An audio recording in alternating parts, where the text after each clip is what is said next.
Welcome to the Voice of Insurance. I'm Mark Gagan. In this episode, I'm talking to Nicolas Aubert, Head of Great Britain at Willis Towers Watson and CEO of Willis Limited.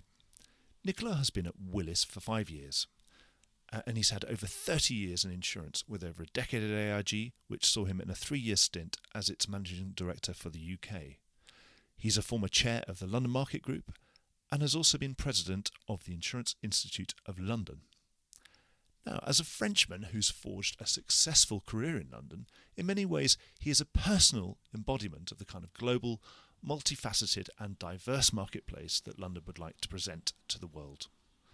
Now, the London market has been through a lot of soul-searching in the past 12 months, as every aspect of its culture has been examined in minute detail.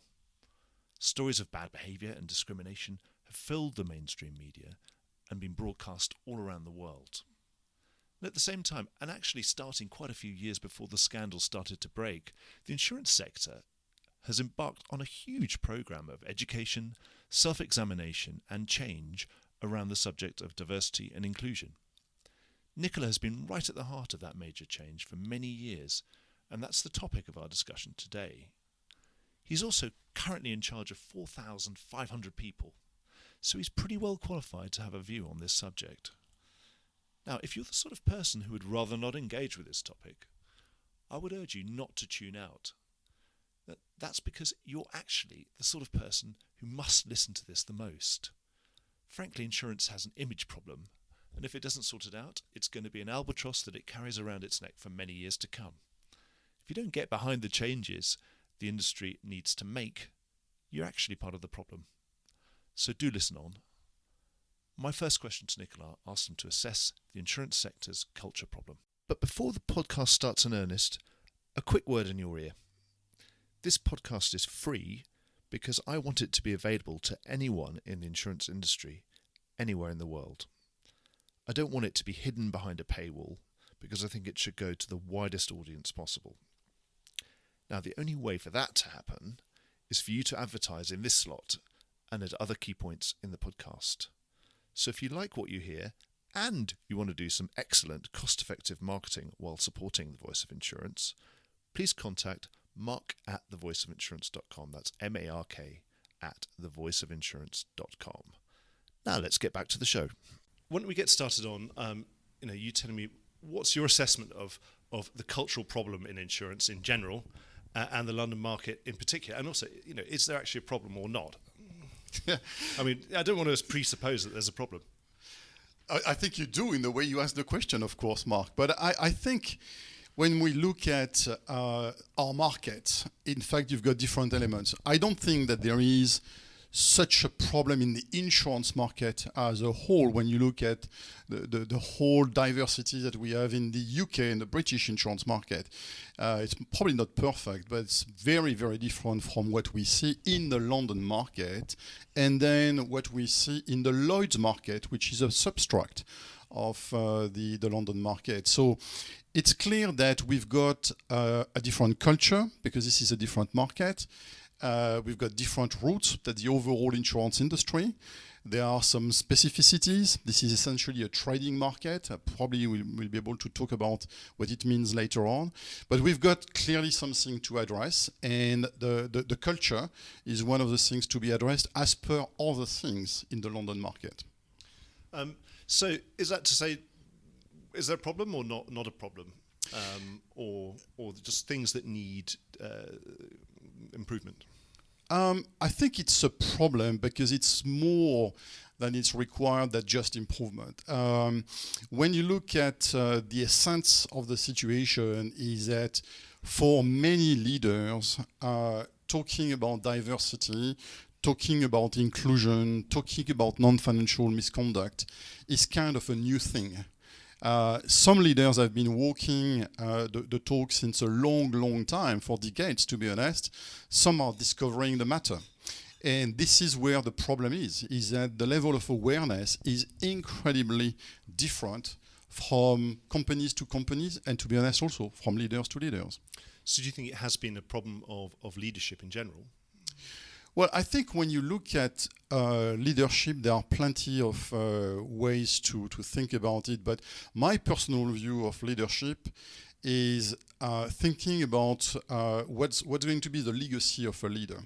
And there are two elements in the legacy of a leader. They are the numbers, the financials, and they are the people. But guess what? The financials, the numbers, they have no memory, and they go away with the wind. People have memory, and I think that your legacy as a leader is going to be about how you have influenced people, how you've been working with people, how you've been developing people, and how you've been developing yourself with your teams. So the people matter is something that we are not taking enough seriously. And you've been in the industry for 30 years like I have, and we all know, and we all like this sentence, we are a people business. And we've heard it forever. But are we really serious about it? I'm not sure. When you look at Willis Towers Watson, we are a professional services firm. So we have no financial capital. I mean, we have some to reassure the regulator, but just what we need. Our capital is the human capital, meaning our people are the assets. This is what we need to focus on. Where do you feel that Willis is in the spectrum of sort of behaviours in the London market?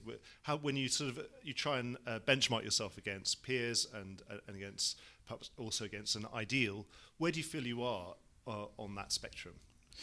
Well, to be honest, we tend not to benchmark ourselves on the matter. We tend to try to be the best company. We try to be the company with a very, very strong culture. We tend to be and to want to be a company with enormous integrity, fully dedicated to its clients and providing the environment which is the right one for people to thrive.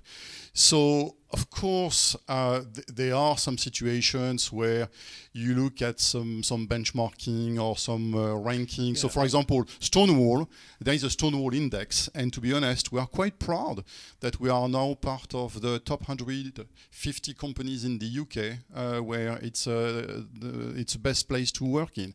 So, but we don't benchmark with competitors. That's not what we want to do. We are on a journey.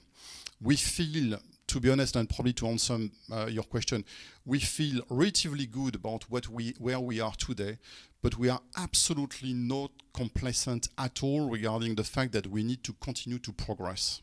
So do you get much actual sort of management information as a manager on these sort of, are there any metrics that you're particularly keen at looking at? Obviously, you've got, as a UK company, of course, in your annual report, you have to look at your gender pay gap and other things. Yeah. But anything that that are on your desk that you're specifically looking at?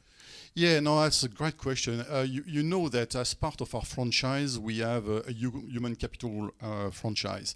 And of course, we are using ourselves some of our expertise and capabilities in this area, and notably around regularly measuring the employee engagement and surveying our colleagues. And we do that actually basically each 2 years. And there are a certain number of very specific metrics that are quite connected to your question. And those are the metrics we really care about. And notably, how much people are feeling comfortable to be themselves, how much our colleagues are literally happy to work with their colleagues. Those are metrics that are very, very objective because we get them from a totally anonymous feedback from thousands of our colleagues. And we are quite pleased to see that not only we've got a very high level of satisfaction on those areas, but that they are continuing to improve. And here, I'm just to be clear, I'm talking about the very, very high 80s in the percentages point.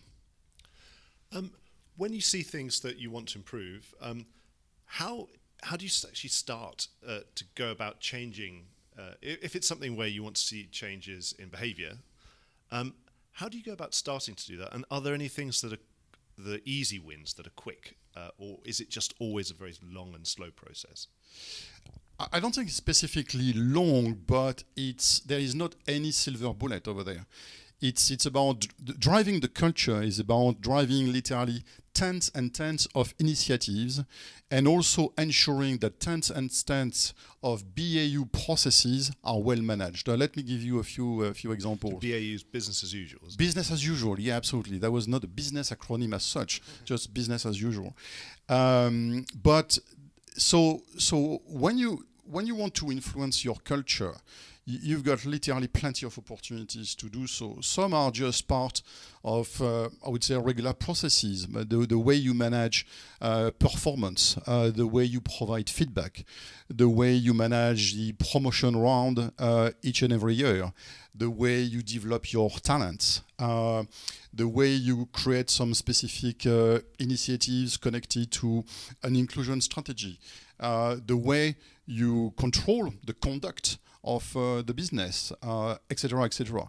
So the way you drive the culture is to make sure that you and your leaders have a permanent attention to all those things, and not only for what they represent factually for the moment, like promoting people to make sure that we've got the right leaders or right managers in place, but making sure that you use that as a vehicle to change a situation, improve a situation, as diversity, for example, ensuring pay equity. It's a permanent matter to have in your mind, but it's just part of running your business. How do you get engaged with what is, I would say, almost certainly the largest demographic, and perhaps the most difficult to reach, and perhaps the one that needs to be reached the most? That would say be that, your standard sort of middle-aged white heterosexual man. London market man, should we describe him? And I could say I could probably fit into that demographic myself. How do you engage with them? Are you still middle-aged? Definitely. Oh, right, good for you. I'm hoping I'm still middle-aged. But how do you engage with them? Because, I know quite a lot of them, and I think some of them switch off when this subject comes up. How do we get them engaged? There is a trick that I'm using from time to time where someone might be not enough engaged on the matter. And it's back to my point regarding the fact that our people are our assets. So Willis Towers Watson and basically Willis Limited also are basically 4,500 employees in the UK, basically a 1 billion turnover revenue companies. And when you look at that, you immediately can calculate that the overall payroll is basically 500 million. When you talk to a leader, you look at his business unit's numbers, and you ask him a question, so how much asset do you have in your business? And usually say, well, I don't really have assets. Okay, well, your people are your assets. And then suddenly you transform the conversation, and you've got the leader in question starting to think, okay, well, 50% of my revenue, at least, is about my payroll. And of course, that would depend the margin of the business. I'm just looking at an average situation. And then you put a number, which is whatever, 20 million, 30 million, depending the size of the business unit. And you say, you've got an asset base of this amount. And actually, 50% of this asset base is, for example, male and female. So what are you doing about it? Are you going to take care of your asset? Are you going to develop your asset? Are you going to grow your asset? What kind of business leader could not be immediately captured by the fact that he has to do something about his asset management? And then you move into more interesting conversation, which is about how you care about your asset, how you plan the use of your asset, how you allocate your asset to your business. So I'm aware that this looks like a financially kind of oriented tactic, but it's just relating the human capital matter to what it means in terms of financial implications. Well, that's interesting. So that is probably, so you're saying is that's the best way of getting some of that demographic's attention, is to say, actually, this is good for business. Yeah, absolutely. And on that subject, we were talking a bit about management information. Now that, we are a good few years into this project for businesses such as yours in the London market, is there any, when you talk to diversity and inclusion consultants, for example, they'll say, we can prove to you, or they'll say from other sectors, we can prove to you that businesses that invest in diversity and inclusion and investing in their people and making themselves a really great place to work do better than other businesses that don't. Have you got any kind of, you were talking about a bit about, about relating it back to the bottom line, top line. Have you got any management information that would start to show that these programs are bearing fruit? That they're improving your staff retention, improving your staff happiness, and also improving profit. Yeah, I don't think that we can say that we have as such some metrics that are directly measuring that. But let me get back to the beginning of your question here, because you were referring to initiatives that we've been leading since a few years on the matter. That's not what we've been doing. We've been leading, and I've been personally leading those kind of initiatives for decades. And that's very different from what's happening at the market level at the moment, where then your questions absolutely fit the situation. So when you look at a company like ours, and of course it's coming from different legacies, but we've been very, very well versed into diversity and inclusiveness strategies since a long, long time.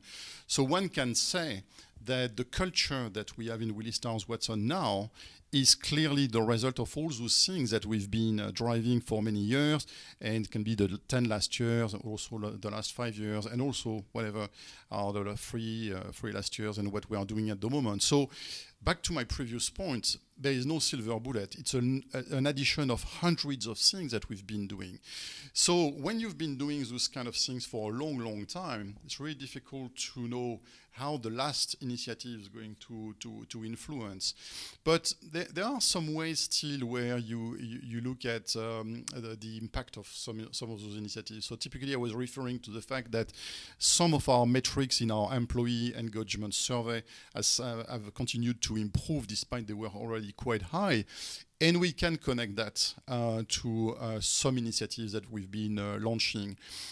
A very interesting point, which I think for me is a very important metrics in terms of company performance, specifically in a company like ours, which value proposition is very, very broad, is the metric connected to collaboration. So our people, our colleagues love collaborating because they like their colleagues. The more they will like their colleagues, the more they like collaboration. And if you just think about the fact that we are a company which in its current format has been built only 4 years ago, you can measure the importance of collaboration and connectivity, and that's clearly creating additional value and additional value proposition for us, for our clients, because people from different legacy part of the organization are connecting together and then building new opportunities.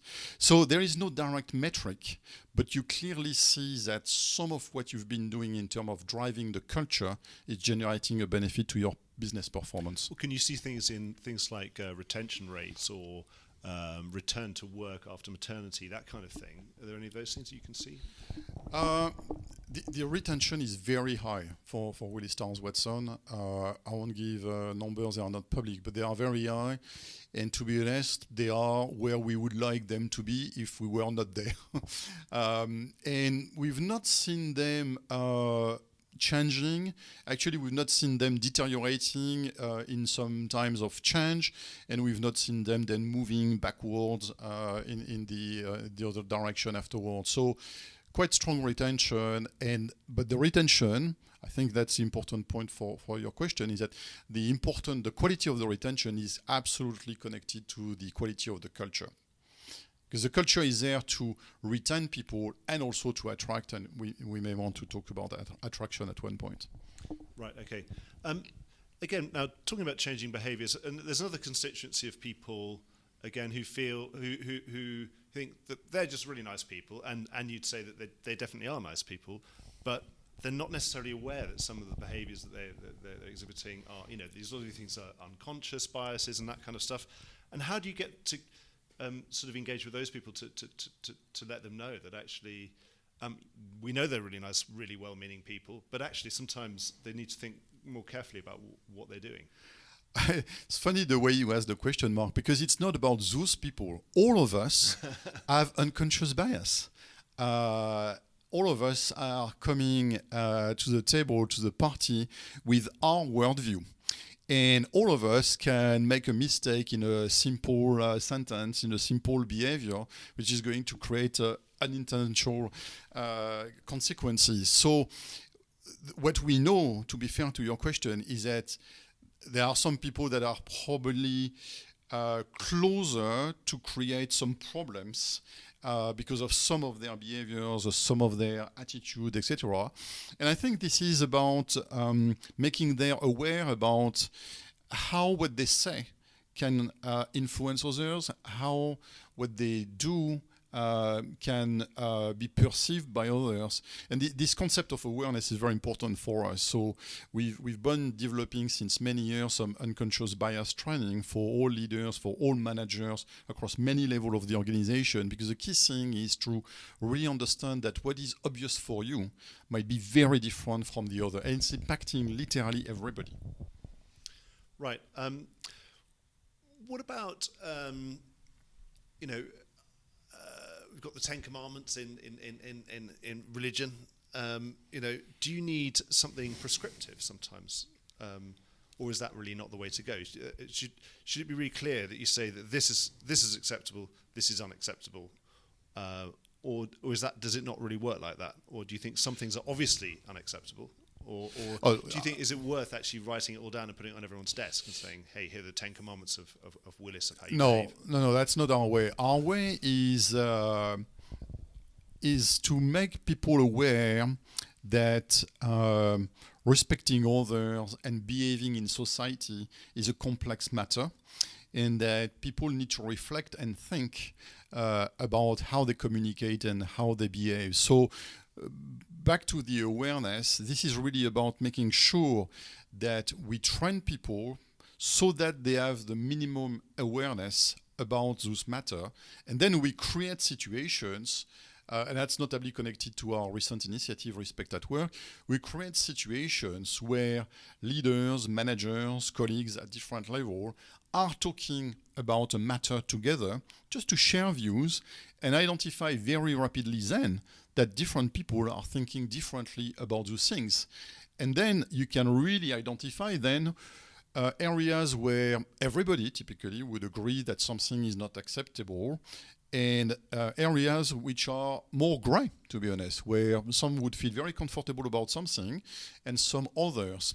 And there is not right or wrong, and this is why you cannot put that in your 10 order or 10 ruling, because the point is not, clearly some things are absolutely wrong, but most of those situations are gray. And the important is for people to understand that because it's gray, they need to pay attention to those situations to make sure that they are going to handle them well. So it's about context, really, is it? Or that you could say something to you that I couldn't say to somebody else just because I know that it will be okay with you. But I need to be conscious that if somebody else is in the room while I'm saying it to you, then that might be that could really go wrong. I think you're right. I mean, there are different things. The context is important. Then who you are talking to is important. And then you've got situations that are even more complex when there is a larger audience where, by definition, you cannot anticipate how many people are thinking or looking at a matter. So I think the more people are attending to something, the more complexity, and then the more safety you need to implement in your communication or behaving approach. Here's one. Here's a common thing that the sort of London man in the street and out in Lime Street might say to me if they grabbed me and said, "Oh, I heard that podcast the other day." They said, but what about me? I'm this middle-aged white guy. I'm never going to get a promotion again. Because other people can get promoted above me. So the question would be, for minorities to gain something, does the majority have to lose something? I really strongly believe not. The way I look at that is that we clearly need to help some minorities to have better opportunities in the future. And I think that's going to benefit the whole majority. But if we are also very honest, that's going to hinder a little number as part of the majority to have maybe as many opportunities as they had in the past. But the majority is going to win. A small minority, which was part of the majority, might not get as many chances. Would you say that if another way of combating that would be to say that, you know, if we implement all these things, this business is going to grow much faster, and so there'll be more opportunities for everybody. So don't worry about it. So when you look at that at the company level, if you are a successful company, if you are a growing company, indeed, that's not a problem because you are going to generate a lot of opportunities for everybody. But I was kind of answering much more on a market basis. So if you take, and this is to be honest, I mean, if you take an existing population, a certain part of the population who was already getting all the benefits in the past is not always going to get those benefits in the future. I suppose I don't want to talk about specifics, but I'd say another thing, the London market man in the street, who's about my age, sort of, let's say a 50-year-old white male in Lime Street or standing outside the Lamb pub, perhaps, might say to me, sort of, what about, you know, again, this is about leadership. Do you think it's that person might have a perception that it's not been fair that some senior executives, they, in their view, have been able to get away with things that perhaps junior people wouldn't have been able to get away with?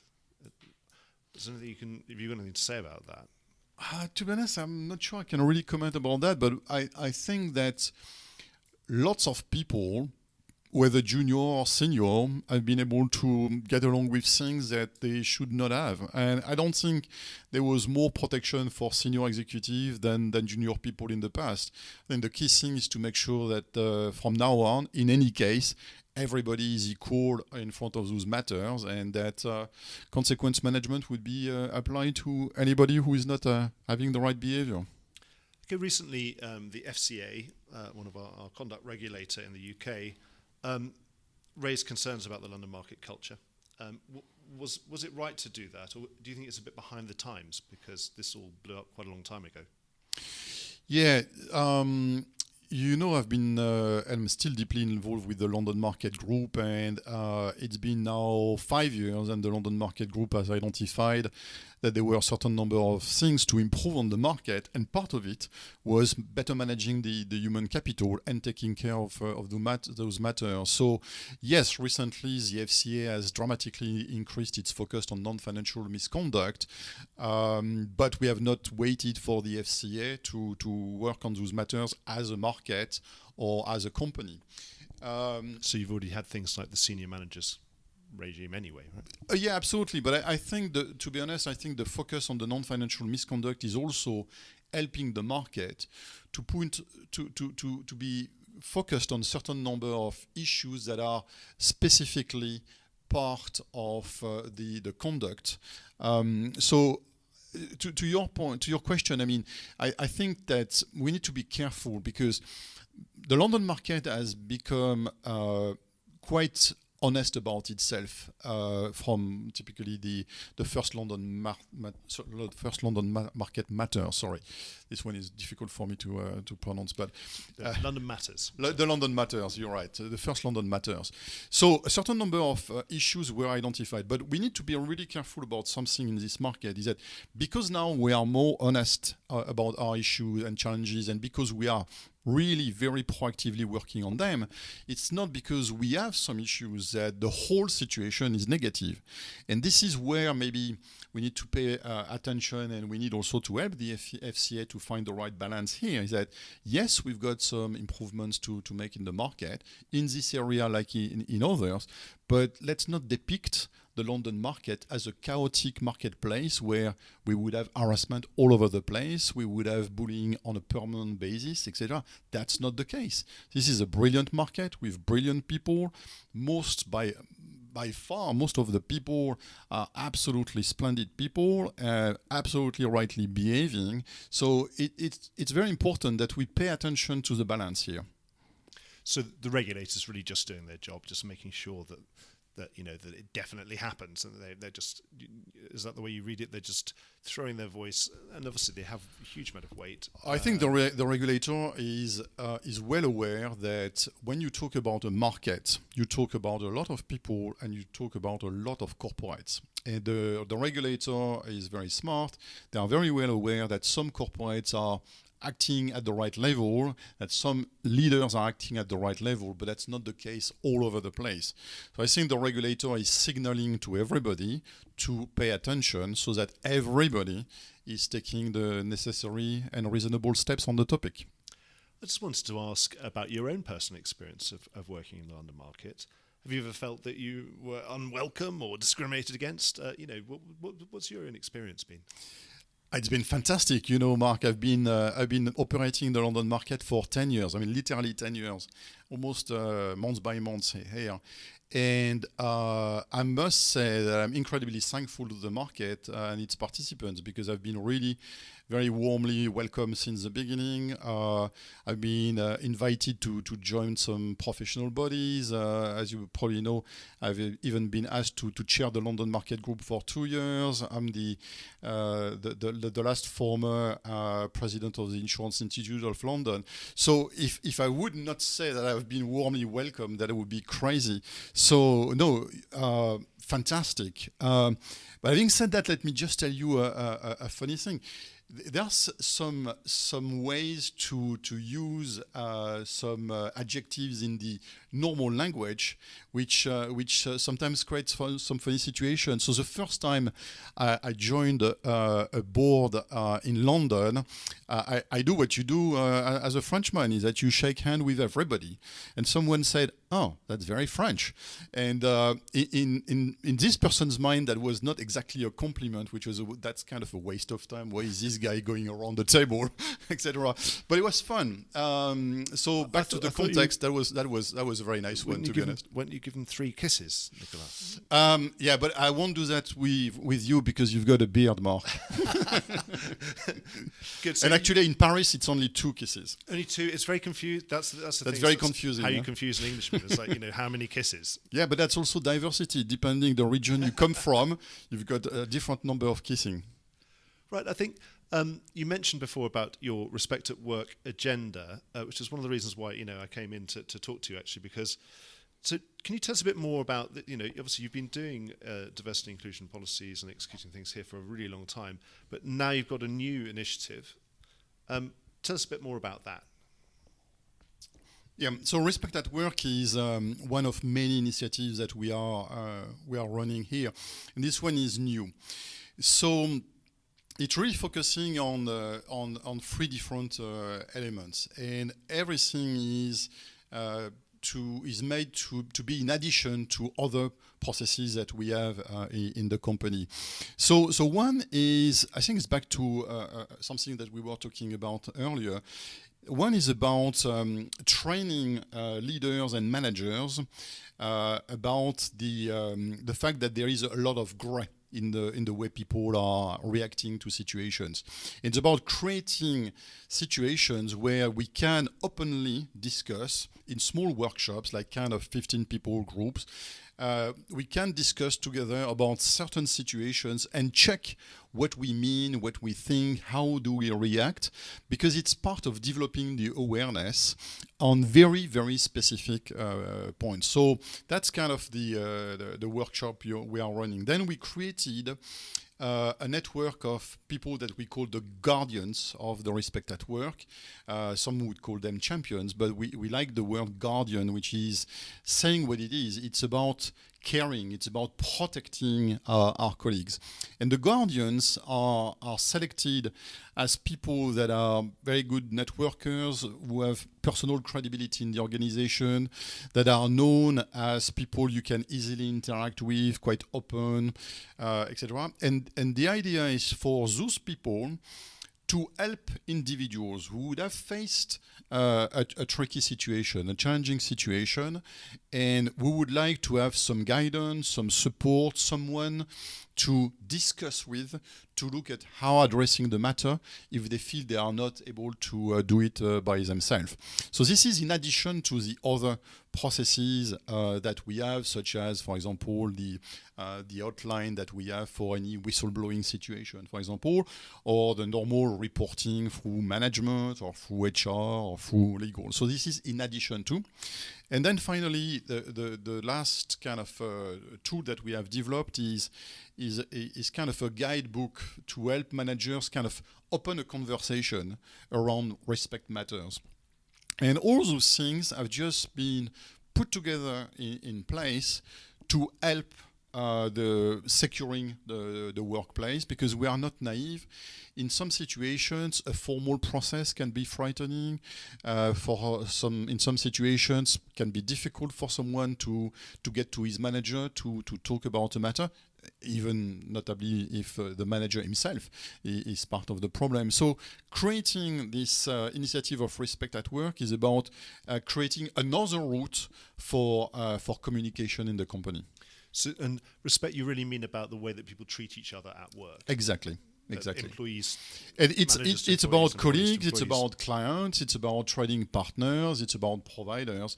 We want to make sure that the whole working environment is fully respectful, and make sure that if there are some deviations, if there are some issues, we create as many routes as possible for the issues to be elevated or discussed. And the reason why you're doing this is it's really an enhancement to have a more informal channel for this kind of thing to take place, rather than have to go straight to HR and all that kind of stuff. Yeah, absolutely. I mean, what we believe is that there is not one way which is the best way. We all know that in communication. I mean, you need to communicate face-to-face, you need to communicate in meetings, you need to communicate in town halls, through emails, etc. It's the same thing for things that are even more sensitive. You need to create different routes for people to choose what is going to be best for them. And how many of these guardians have you got? So we've got 20 to start with, and we are going to test how it's going to work, and if it works well, we will probably expand the number. But we are starting with a relatively small number because we also want to pay a lot of attention to the guardians themselves. They are going to be put in complex situations by definition if some people are engaging with them on tricky matters. You don't want them to be under pressure of any sort. So you want them to be well taken care of also, and that's why we are going to provide them specific training by specialized companies on those matters, so that they provide the right skills and guidance to any colleagues engaging with them, but that they also feel comfortable about their own capabilities to do so. That's quite a lot of people, isn't it, per guardian? Isn't it about, 225 employees per guardian? Yeah, but that would suggest that all those 225 people would have something to report, which hopefully is not the situation by far. So considering the kind of numbers of issues we can anticipate, I think we've got a very decent network. And by the way, we are paying attention that this network is spread across our different geographies in the UK and across our different business lines to make sure that they are quite in proximity with whoever would like to reach them. So these are well-known people, and obviously they've got a day job, haven't they? They definitely have a day job, so they are doing that as volunteers in addition of their day job. So you're not expecting them to be inundated with terrible amounts of... Absolutely not. Now, what's you're saying that there are different ways of attacking the same problem, and this is an informal channel that you created in the business. But what have they got some kind of duty to act if they see something that's serious, or is it completely confidential? And sort of where do they cross the line where they suddenly become a judge, or what kind of training are you giving them around this? What guidance are they going to get about what they should do if someone comes at something that actually is really serious? Yeah. It's a great question because it's a sensitive, it's probably one of the most sensitive elements of the situation. So they clearly do not have any duty apart from supporting their colleagues, because the whole point is that this has to be 100% confidential. This is not going to be documented.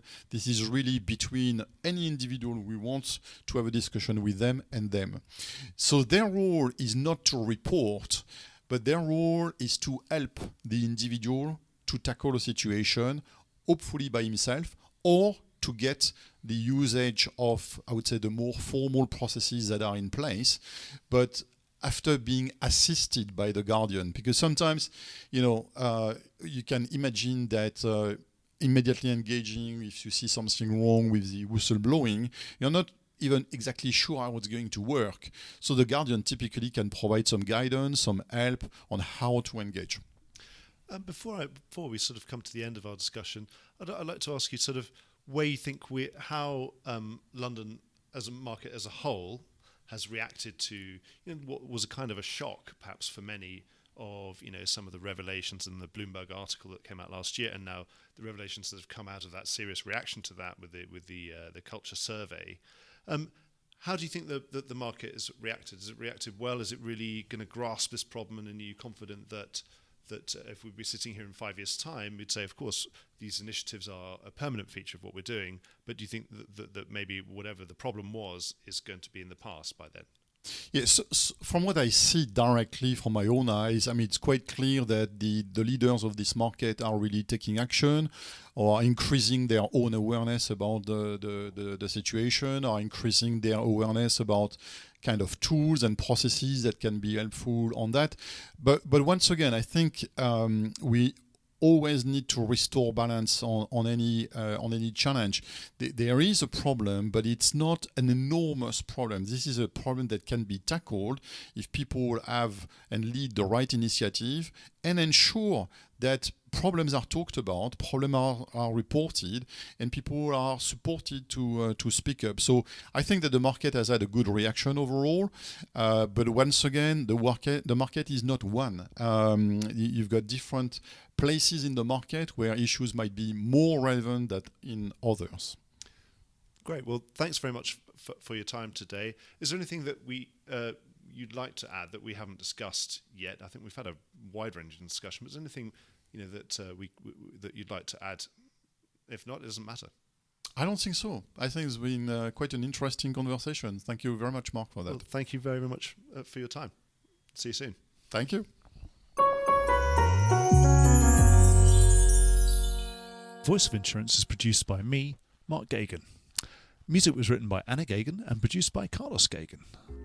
Check out more podcasts and written comment pieces at www.thevoiceofinsurance.com.